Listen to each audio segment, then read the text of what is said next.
બેઠકો છે કે 15% અનામત એસટી માટે હોવી જોઈએ, 100 માં 15 બેઠકો એસટી માટે રિઝર્વેશન હોવી જોઈએ. તો હમણાં શું થાય છે, હમણાં જે 18/5/2023 નો ગૌણ સેવા પસંદગી મંડળે જે ગેજેટ બહાર પાડ્યું છે કે 40% લઘુત્તમ માર્ક્સ લાવવાનું ફરજિયાત 40%, જેના કારણે શું થાય છે કે આદિવાસીઓને જે અનામત મળી છે તો એના લીધે 40% માર્ક મતલબમાં ન આવે તો એ લોકોની સીટો ખાલી રહી જાય છે અને એના પર પછી બિન આદિવાસી ઉમેદવારો એની ભરતી થઈ જાય છે.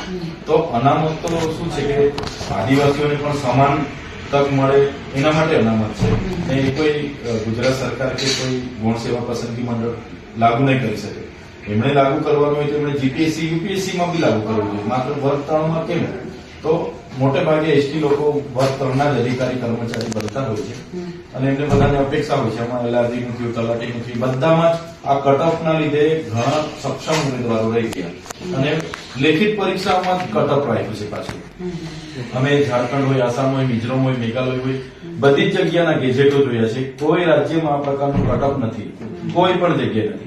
40% લઘુત્તમ માર્ક્સ લાવવા જ પડે એવી કોઈ જગ્યાએ પ્રાવધાન નથી. માત્ર ને માત્ર ગુજરાતમાં જ એ પણ ગૌણ સેવા પસંદગી મંડળ દ્વારા આ કરવામાં આવે છે. તો એ હટાવી દેવામાં આવે એવી બધા જ ઉમેદવારો વતી અમારી લાગણી અને માંગણી છે. એટલે આપે પણ સરકારમાં ધ્યાન દોરજો, એમને રજૂઆત કરજો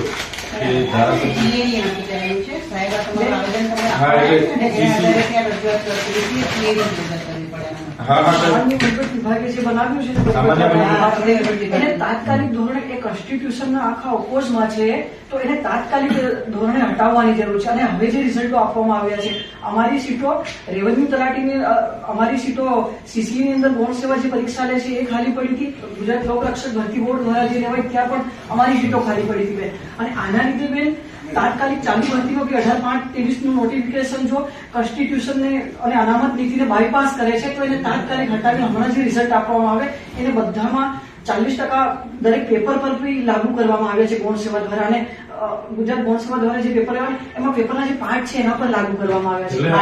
મૂળ વાત એવી છે મેડમ કે જે બંધારણના આર્ટિકલ 335 અંતર્ગત જે 16(4) મુજબનો જે પ્રાવધાન છે એના પર છેડછાડ થાય છે, ઉલ્લંઘન થયું છે.